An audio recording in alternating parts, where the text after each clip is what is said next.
saying. Now, without further ado, let's welcome learning pirate, Lauren Waldman. Lauren, the stage is yours. Can I just, okay, everybody, just as Kristen was saying, make sure that you're chatting to everyone. I've been typing away in the chat just to Kristen. So Kristen, if you look in your chat right now, all the messages that I've been sending to everybody, yeah. Morning.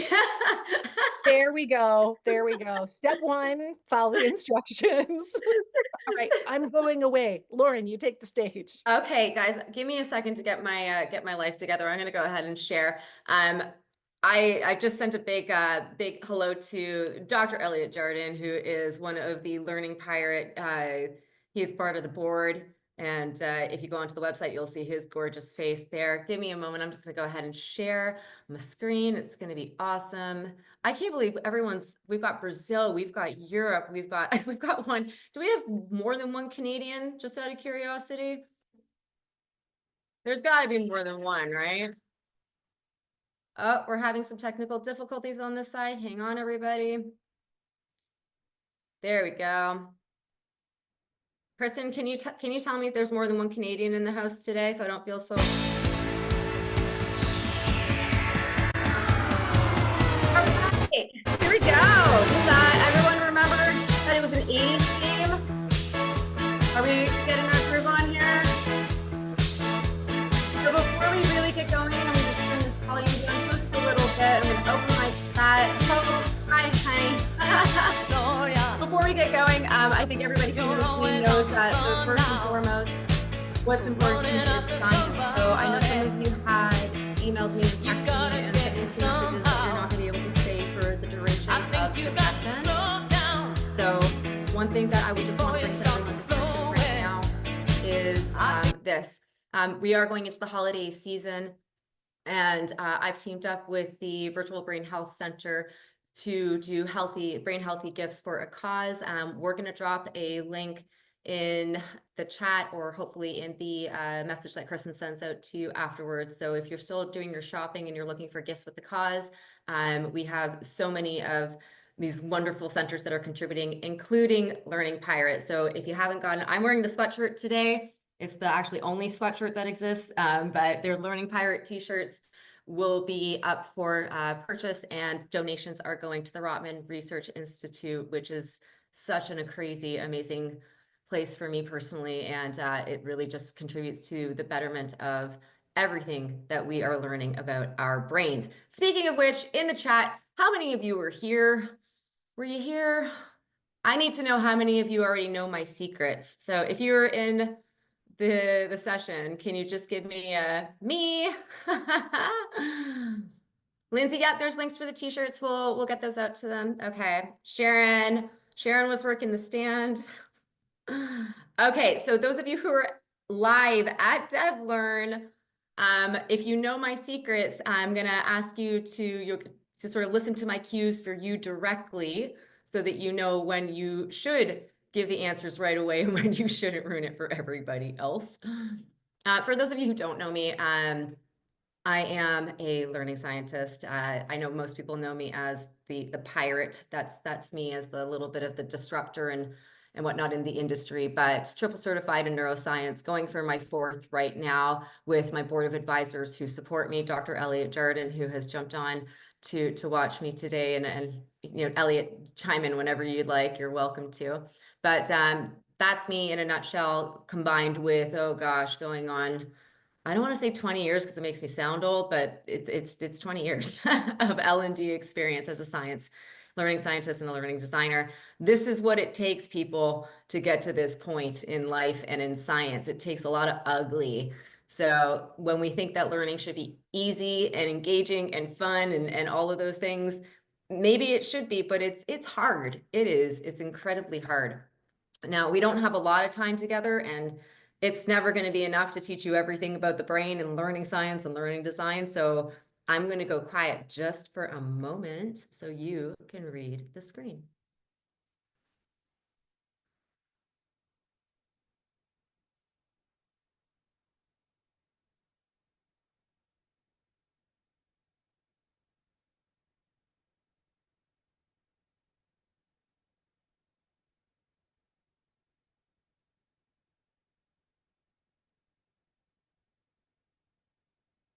Oh, wonderful. You're paying attention. Yay.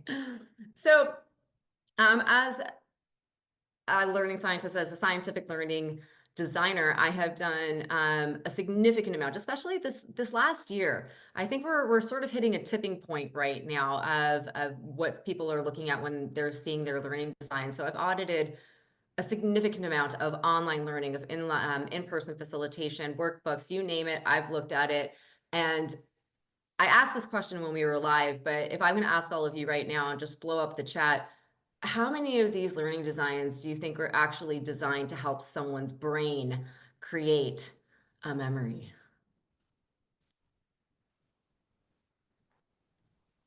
I like the optimism with the two, maybe. Rebecca, I love that it's not just a very few, Rebecca, it's a poof, less than 5%, less than 10%. Um, none, none. And it's not, and okay, it's not because, everybody doesn't want to design like this. It's because none of us were ever taught any of these things, myself included. It's the reason why I started learning Pirate. It's the reason why I keep expanding my knowledge on neuroscience in the brain, is so that we can start to understand how the thing doing all the learning, doing all the memory is actually working, so we can design more for it, and then we can help everybody else learn with it. So let's do a little quick and dirty on this brain thing that we've got. We've got 3 pounds of, I like, Dr. Chris Lee likes to call it meatloaf up there. And those of you who want to see the size of your brain right now, if you just take your fist like that and put your thumbs on top and put them together, that's roughly the size of your 3 pounds of brain. Now, if we were live, we would show each other what we were working with, but you can do it with your coworkers later if you want to see what their brain size is. Like I said, in this case, size does not matter, but this specimen spinning around on your screen right now is an actual brain. It is just full of very dense neural networks. Now, those of you who are live, I know you're going to know the answer to this. So those of you who have not seen this brain before, I'm going to ask you to put your best guess in the chat. This is not a human brain. Who does this brain belong to? Take your best guess. It is an animal species, I'll tell you that much. Okay, Helena comes in with a dog, a sheep, a cow, a primate, dolphin, sheep. Oh, ape. Okay, monkey, pig, camel. Whoever, it was going too fast in the chat for me to see who said camel, but that's awesome. I've never seen that before. My friends, this gorgeous specimen belongs to a common day fruit fly, a fruit fly. And this is when you are sitting at home going, oh my God. Now, if that's the density of a fruit fly, imagine how crazy we are in there. No, yes, I swear I'm not lying. This is real stuff here. Let's take a look at what's going on, how we're made up though. I'm sure someone's looking at octopus brains somewhere in the world. I think I told everyone before, the best and funniest answer I ever got was lobster. So that was my best one. Now, up here in this brain, we've got these things. We've got neurons, and there's all different types of neurons, but for the purposes of what we're doing today, I just want to give you an idea of how this thing works so that we can move on to the good stuff with the learning design and the learning science. So if you look at your hand and you were to draw a circle in the middle of your palm, that would represent your cell body. And then coming out of the cell body, these tree branch-like structures called dendrites, I like to call them the receivers of the information. And then your arm would act as this like sender. It's like this highway. It sends the signals. Now, those are just the pieces. You put them all together and you've got one neuron. This is a very poorly drawn neuron by myself. But what the real one looks like is this. This is one neuron in a brain. And this is from the back of the brain. It's part of the occipital lobe, which is primary for our vision. And this is actually from a mouse. It's not from a human. But let me ask you this, at the bottom of the screen. Best guess.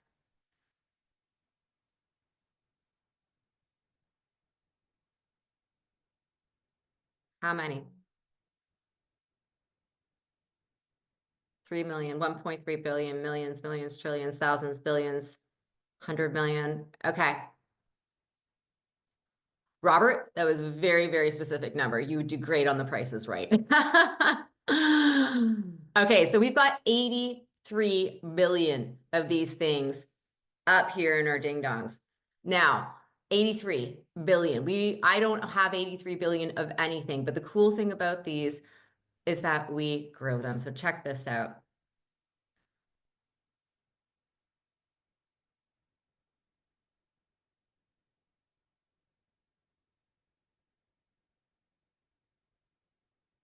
I could watch this all day, every day. We grow these things. Now, this one was grown in a petri dish because we can do that. So the one on the top right of the screen, it's an irregular cell. That's why you didn't see the dendrites growing out of them. But guess what? You do this. You did this when you were a child. All of that learning, the experience, we grew these things up here in these heads of ours.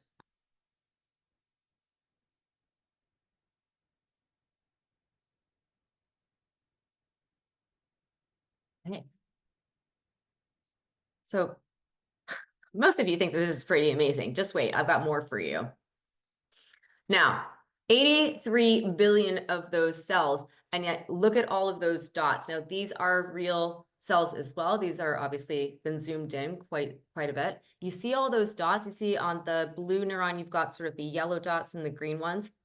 And then you've got the little green ones on the other one.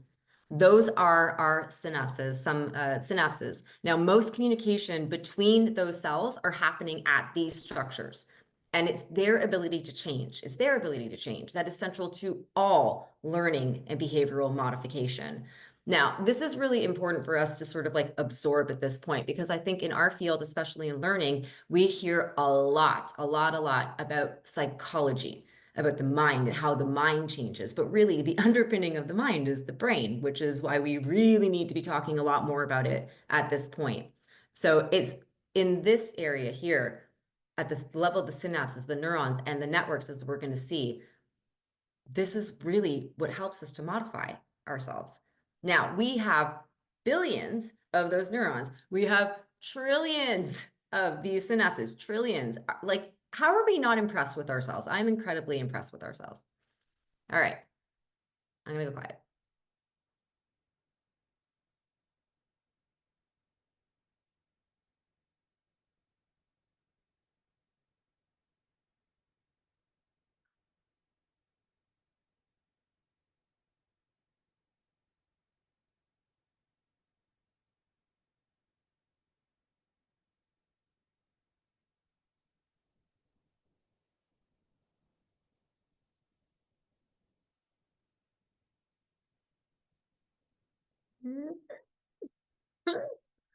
In the chat, can you tell me if you just made a squealy sound or did ah?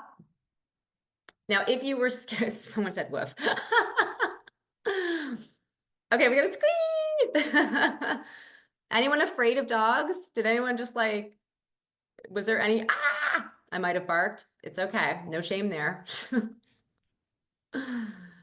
So, what's going on up here? When you, no, it's not mine. Believe me, one day I will have one of those.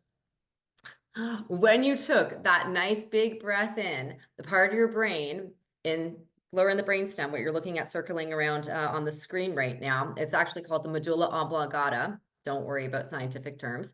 This is the bridge to the spinal cord, and that was helping to control like very vital processes like your heartbeat, your breathing, your blood pressure.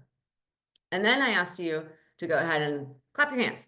Clap your hands 3 times. Now, again, I'm just sort of giving you a generalized function. There's obviously more areas that are going to be involved, but when you clap your hands, you're basically enlisting the help of your primary sensory motor cortex right up over here.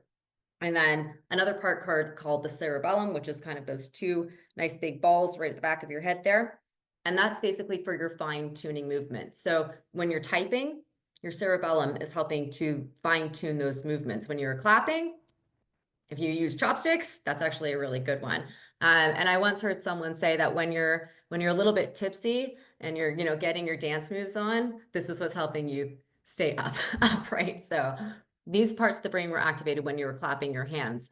And then finally, when that adorable puppy came on screen and you went, "Aw," or "ah," we were activating not only your amygdala, your emotional processing centers, which gave you an indication of how you felt about that, but also we were activating your hippocampus, part of your long-term episodic memory, which was telling you I had a good experience or a bad experience with that animal, and that gave me the emotional reaction that I had. And all of that going on, every little signal that was being sent looks like this. And this is a very, very, very minuscule piece of brain. But this is an actual brain, my friends. This video is from our friends over at Georgia Tech at the Neural Lab, and this is showing the firing of neurons as they are sending and receiving electrical signals. This is happening in your brain right now. Do you think it's cool?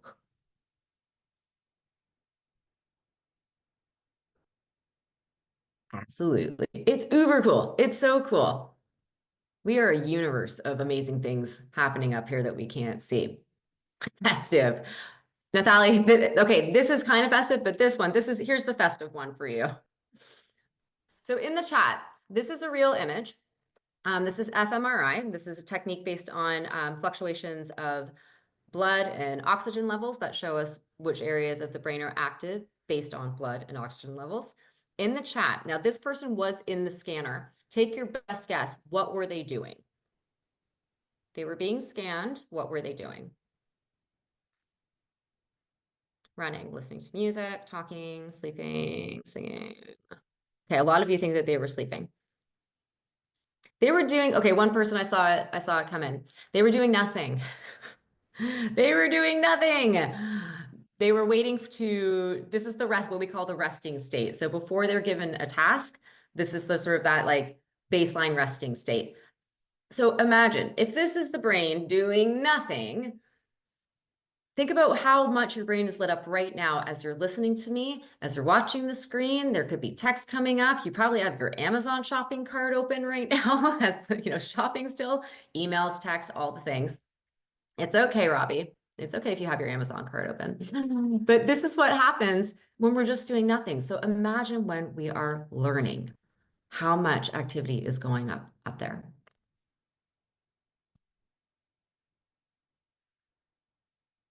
Give your eyes a little rest for 10 seconds. Take a breath. I'll bring you back.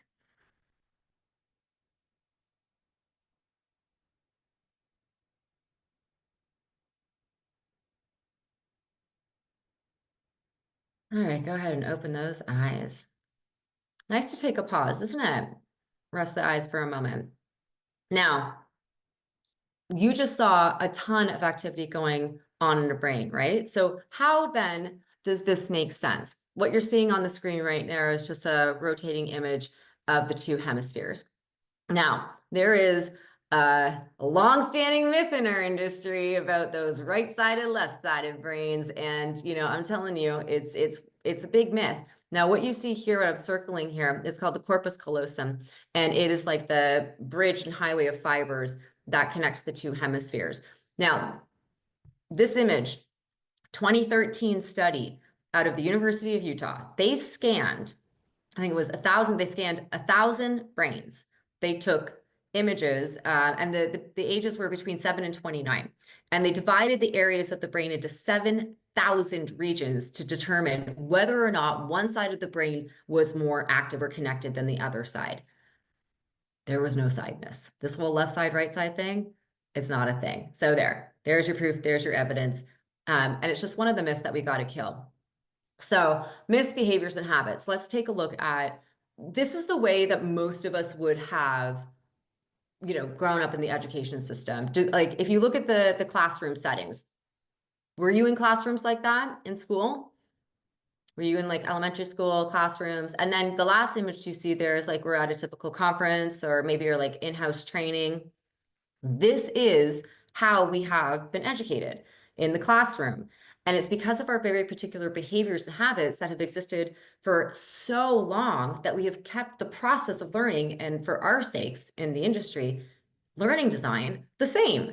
Because even though there is plenty of evidence at this point, not only from the cognitive science, neuroscience, learning science, we haven't taken the time to upgrade our own skills and our own abilities. So how do we think that anything is changing, right? So it's of no wonder that I am getting called to audit all of this learning when they're saying, it's not working. I'm like, okay, let's take a look at why it's not working, because it's not being designed effectively for someone to create a memory. So here's what I want you to think about when it comes to first, you first, right? If we've all been, for the majority of us, we've all been educated through a system that has not changed in over 300 years, then what does that tell you about you? You know, what did it tell me about me? It taught me, it told me a lot. Because when I started learning neuroscience and I knew nothing, it was devastatingly hard because I had no technique for my learning beyond the rote memorization, the, taking tons of notes, highlighting and not going back. It wasn't a good system.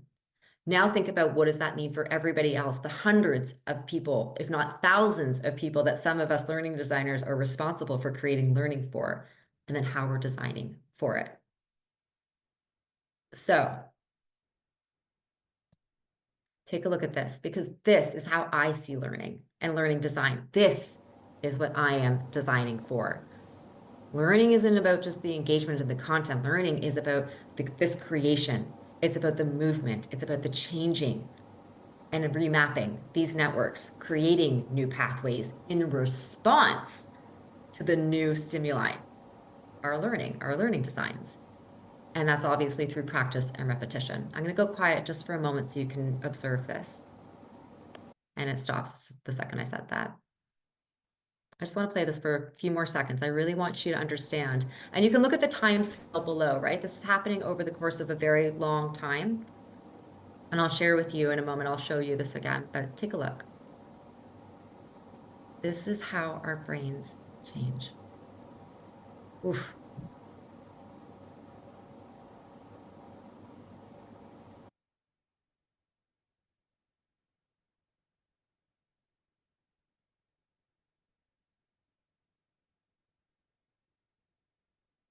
No one's scared? Okay, everyone, both. Okay, yeah, you can say both. It's okay to say both. I recognize that sometimes it's when you're, if you've never seen these things before, it takes me even like a lot of time when I'm looking at new images to go, wow, like this is happening. This is happening in here. Also, fun fact about those neural networks is that if you guys know how, like, when the clowns take the scarves out of their nose, it's like it's out of their nose or out of their sleeve, wherever they're pulling them from. If we were to unravel all of the axons, all of the neural networking in our brains, we could circle the globe 4 times. We have 64,000 kilometers of wiring in here. Just think about that for a second. That's a lot of boondoggle. So the biggest problem in learning, we talk about learning design, but the biggest problem in learning is that we don't know about what. I'm curious to see what some of you might say about this one.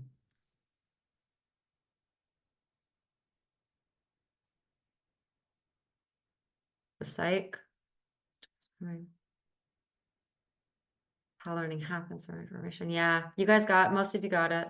Ellie, yes, we don't know about learning itself. That is the biggest problem. Yeah, you got most of you have this. It's memory. We say learning. We do not say memory. We barely talk about memory. And I can say this from, before learning Pirate, before learning like everything that I'm doing, the past decade.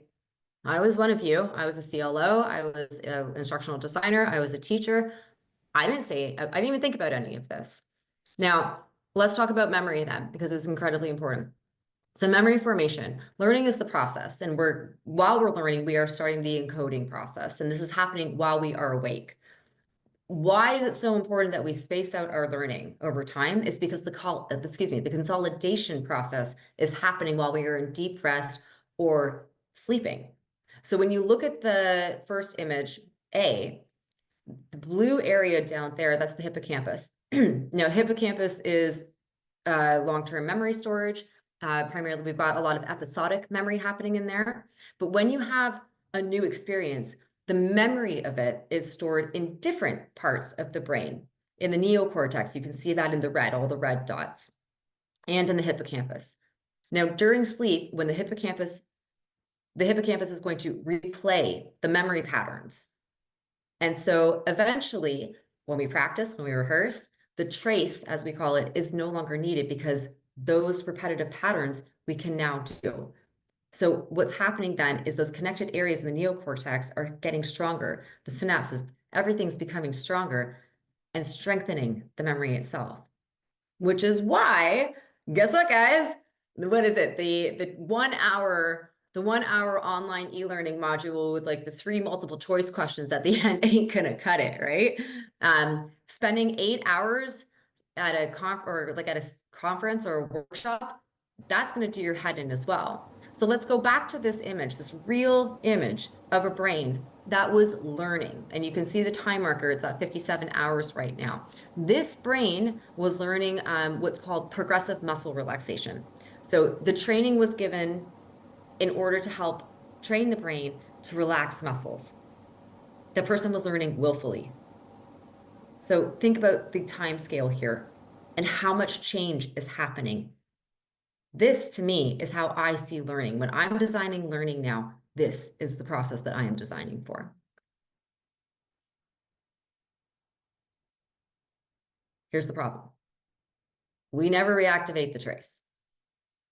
We need to pull the thread through, okay? Learning designs, every design that I audited, everyone that I looked at, and I'm sure you've all seen this as well, and I'm sure from designers out there, I'm sure that you are frustrated because you know some of these things need to happen. You know that you need more time. You know that the learners need more time, that you have to revisit things, but you're not given that time to design that in, to keep going back and revisiting.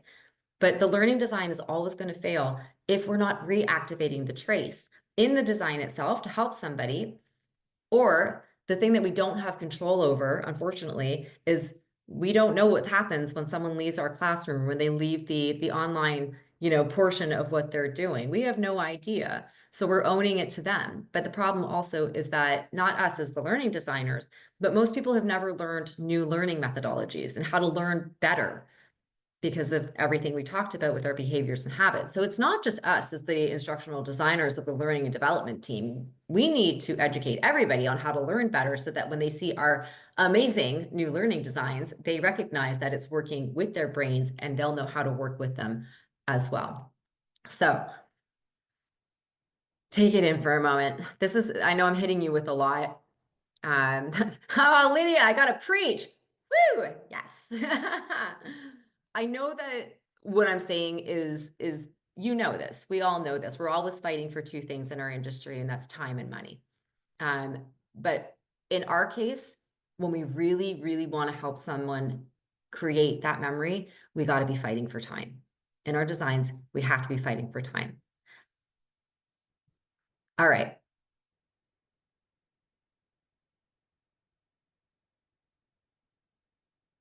When I say reactivate the trace, Roy, what I mean is through practice and rehearsal.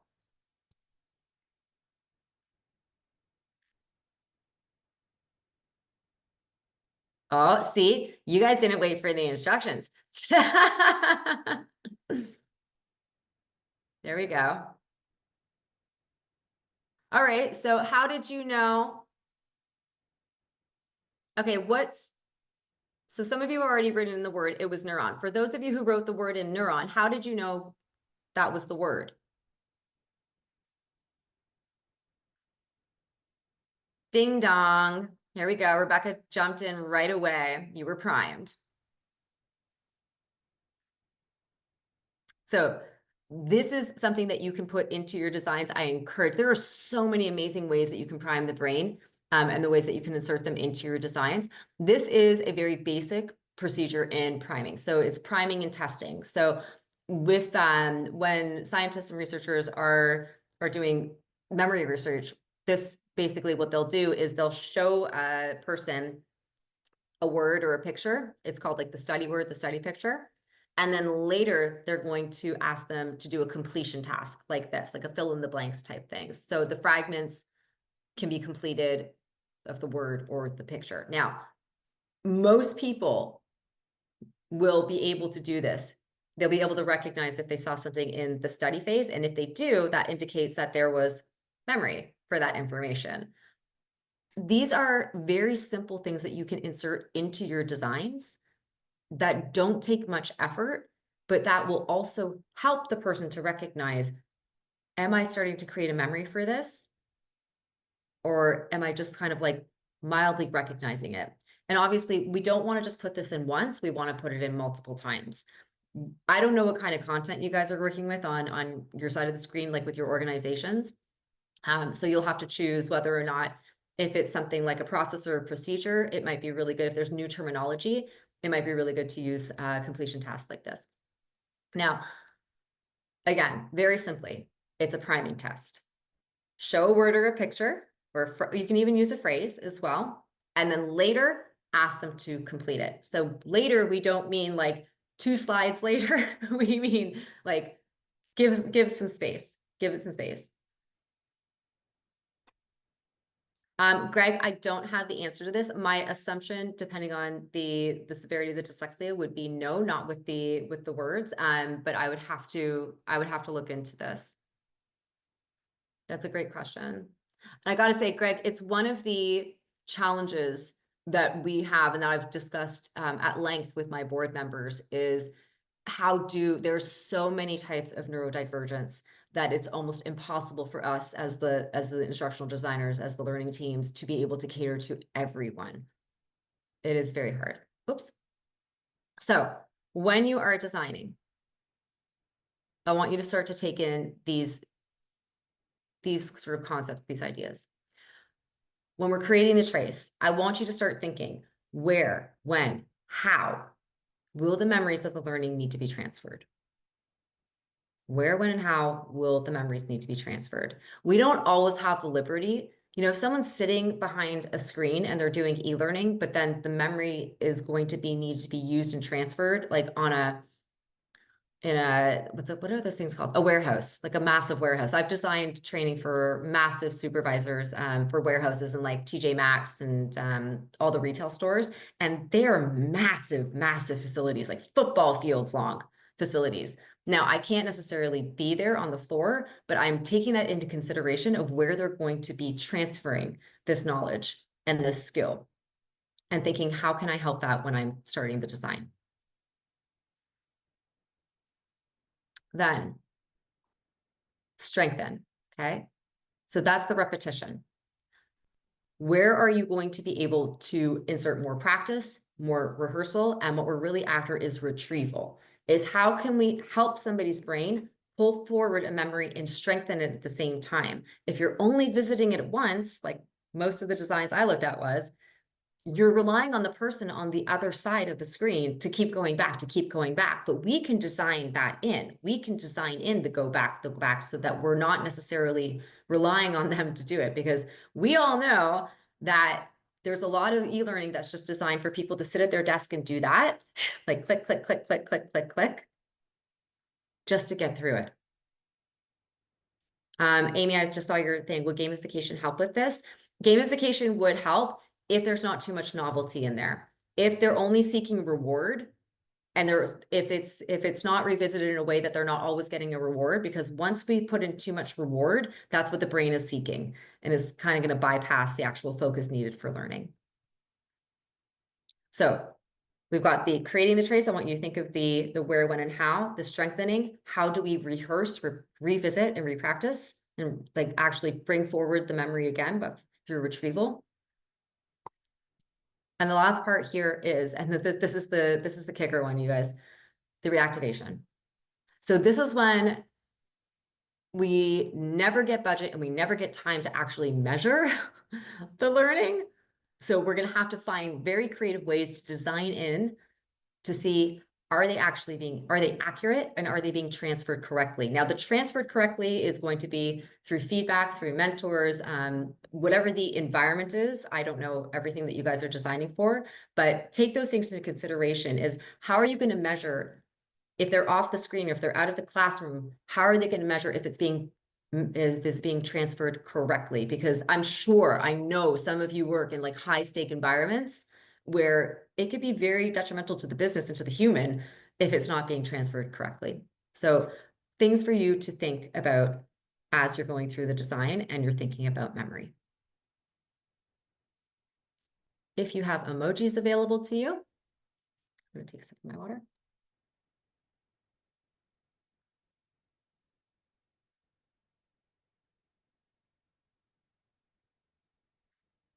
Thanks, Gretchen.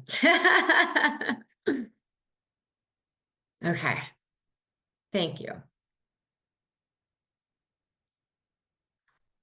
My follow-up question to are you starting to see the way is, are you willing and are you ready to start advocating for this to people in your organization, to the people who are going to tell you no?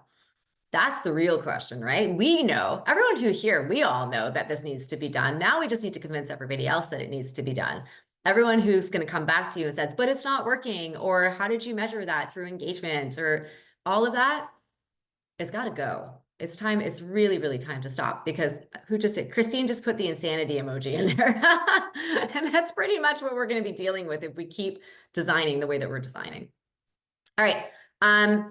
I can't see you, but you can see me. We have been sitting for, 38 minutes. I need you to stand up, sit down. If you're not already standing already, sit down, give it a good squat. I'm going to do a little stretch. My hips are tight today from sitting in an airplane for, gosh, too long.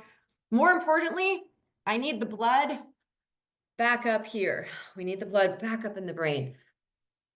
It's a great practice, by the way. The blood, when it flows down to your butt, doesn't really help the brain all that much. I typically tend to stand up every 20 minutes or so when I'm working. And it's a really good practice. All right, now. I know this one's going to come as a shock, right? Like, brain can work against us. What do you mean? So I'm going to show you an image on the screen. If you have one of these and you know what one of this is, can you please write in the chat, what is it?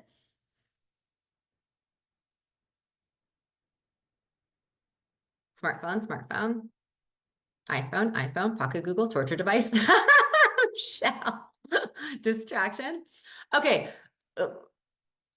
we'll just go with the iPhone or mobile, or we'll skip over the torture device for this one. Now tell me, how did you know it was a phone? How did you know it was a smartphone? You guys are so funny. Oh my God, you're just hating on the apps experience. You have one. Okay. Because I use it. We're familiar with them. Amazing.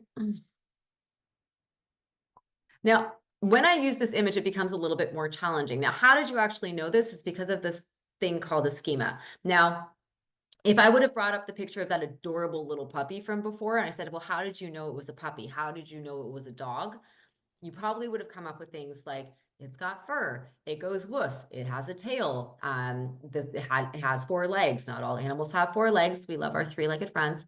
But that is because of these organizational frameworks called schemas. Now, what happens is, in a schema, it's a way that we encode and store relevant information, and then we use it to incorporate new. So basically, they help us to interact with the world efficiently. So they help us to categorize incoming information so that we can learn more quickly. Now, as a result, if you encounter something new and it fits into an existing schema, then we efficiently understand and we can interpret it with minimal cognitive effort. Now, this goes back to like the work of 1932. This is how old this stuff is, guys. Like 1932, Frederick Bartlett, he's commonly regarded as, like, the father of the schema. Scaffolding as well, yeah. Is it related to bias, Lauren? It can be, because it can bias the way that you see things, but here's why. Now, these 2 images, don't worry about, I want you to just kind of look at where the yellow areas on the images are. Now, when you look at the first one at the top there, it says schema reinstatement and instantiation. First is encoding new information.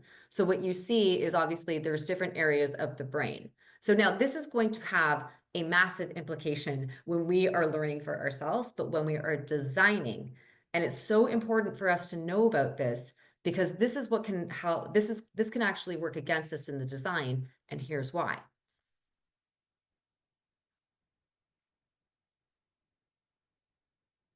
Now, let me just simplify this even more. And you can tell me in the chat if this is resonating with you, this story. A company came to me, I won't tell you who it is. An organization came to me and said, we are, what did they call it? They were rolling out a new process. It was like a new process document. And they said, can you come and help us do this? I said, sure, no problem. This was a massive organization. This was not for just a part of the organization. This was for 45,000 employees globally, and it was for processes. And so they showed me the old one and they showed me the new one. And I looked at it and I'm like, what's different? It was so similar. Have you guys had this experience? They're like, it's like there's like all these like minuscule changes that the senior leadership teams thinks are like huge and massive. Now, in some cases they can be, but what the problem is that when the brain thinks it knows something, it's going to go, I know that, right? Or it's anticipating that it knows it. So it's like, I know that, it's all good. There was a study done in the 70s by these scientists, Brewer and Trevins.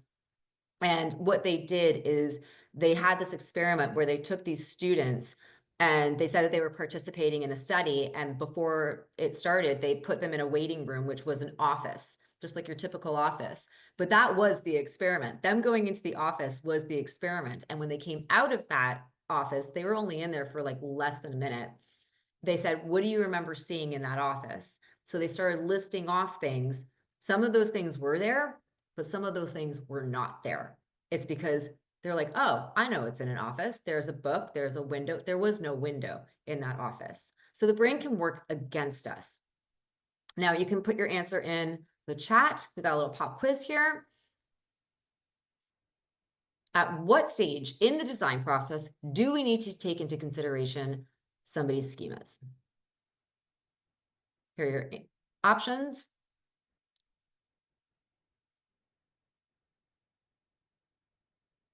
And because I'm a jerk.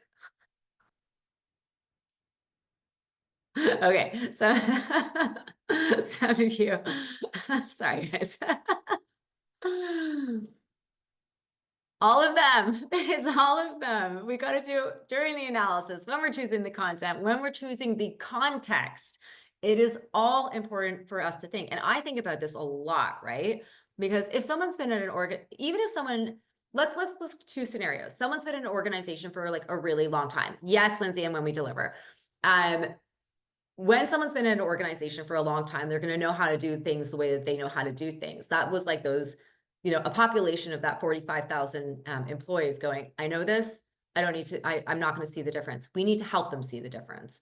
Then we've got people who might be new to an organization who are coming with their own previous experiences and then say, oh, this kind of looks similar to what I did, fill in the blank.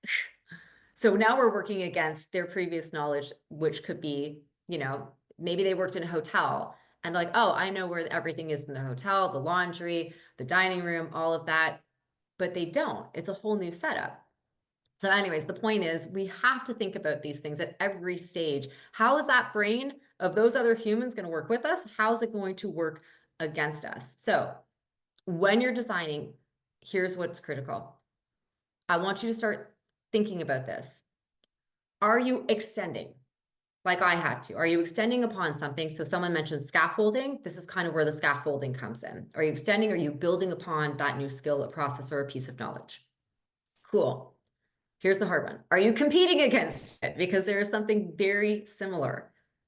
And if it is, I'm going to show you how you're going to get around that in your designs.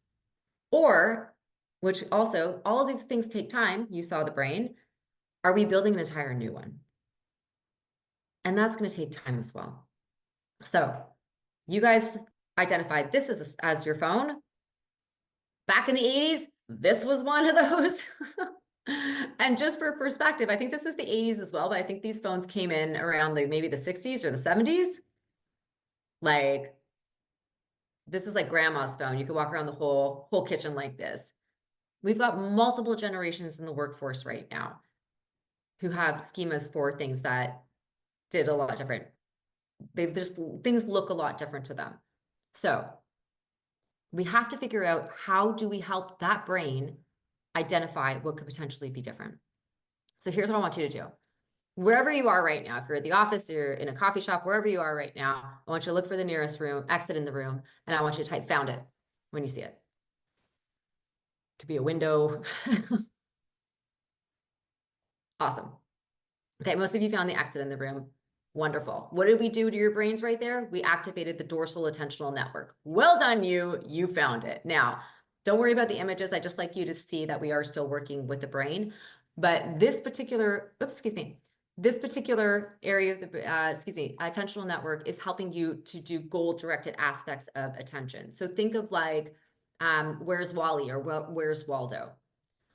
Can we design in activities like this, whether you are live, whether you are online, like we just are, like I just did, it doesn't matter. Yes, you can. Think goal-directed aspects.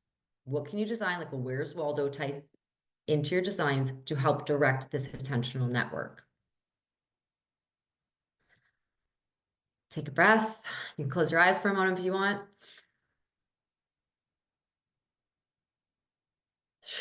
If you have any water, I could use a sip right now. Let's recenter our focus by taking a look at the forest. Open your eyes, take a look at the screen. Just look at the water. Maybe stare at a rock. Hold your gaze. But then an elephant comes out. Sorry. You know what? I forgot to turn my volume up, and I'm going to do it now because it's too good for you to miss.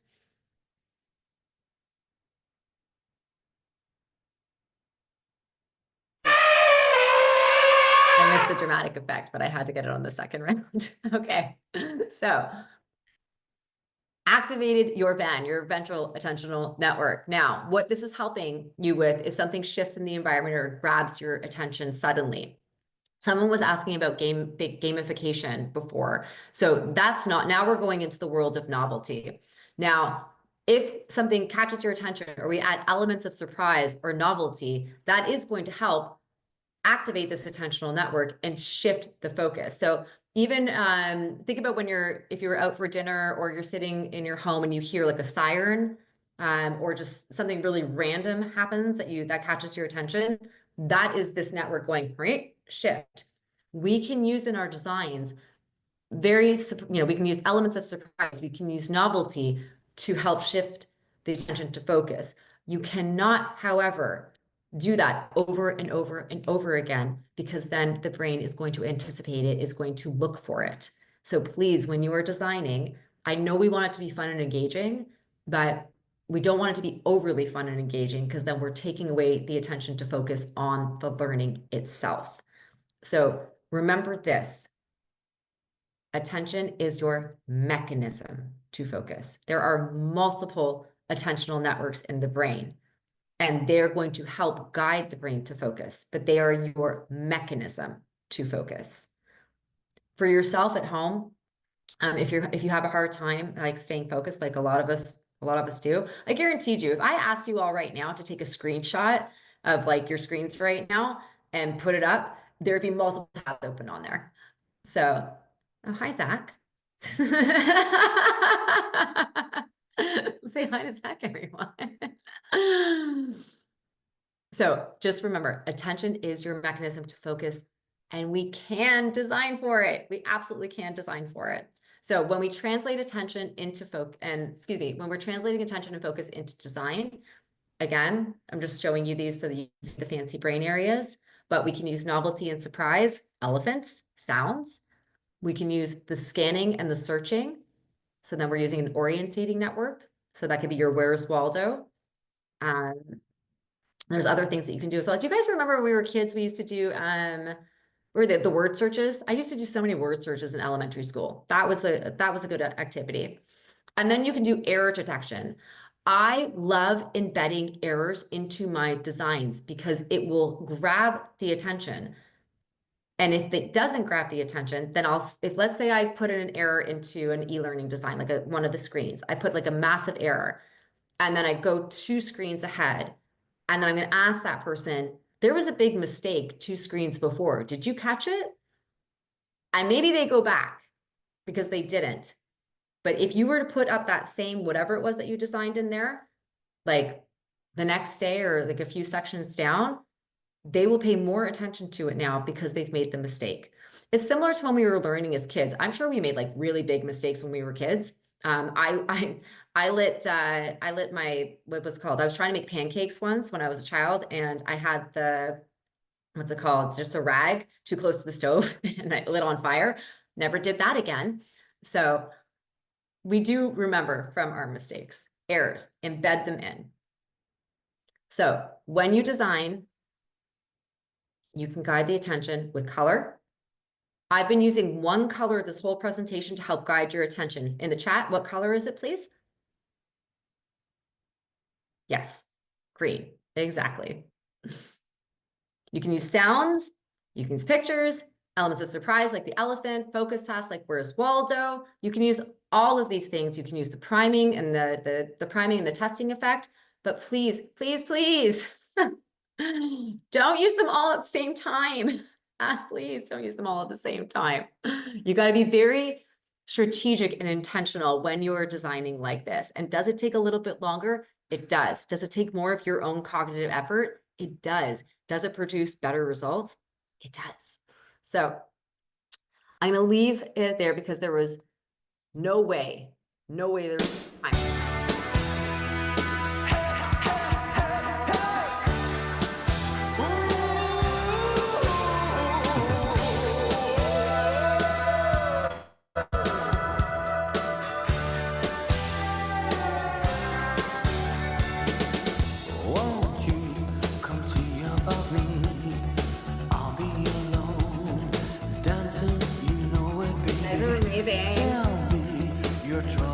Change it, guys. 2025, let's do it different. Doing it different. 2025. So real in the dark. Think of the tender things that we were working on. Slow change may pull us apart. We always appreciate you being here with us. Here we go. I was just gonna say thank you so much for being with us and for sharing all that you know. Well, actually, a very small fraction of what you know, I'm sure. Yeah. I'm here because Kristen had an internet issue, so I am second string for Kristen helping out. Just a reminder for everyone, if you fill out the survey at the closing of this, you'll be entered to win a $100 gift card to Amazon. And our next session at ELBX will be starting in about 6 minutes. So feel free to join that. And again, Lauren, thank you so much. Always appreciate you spending time with us. I wish there was like more. There's always got to be more. That's Everyone right. have an amazing rest of your week. Happy holidays, happy new year. And let's do it. Let's change things in 2025.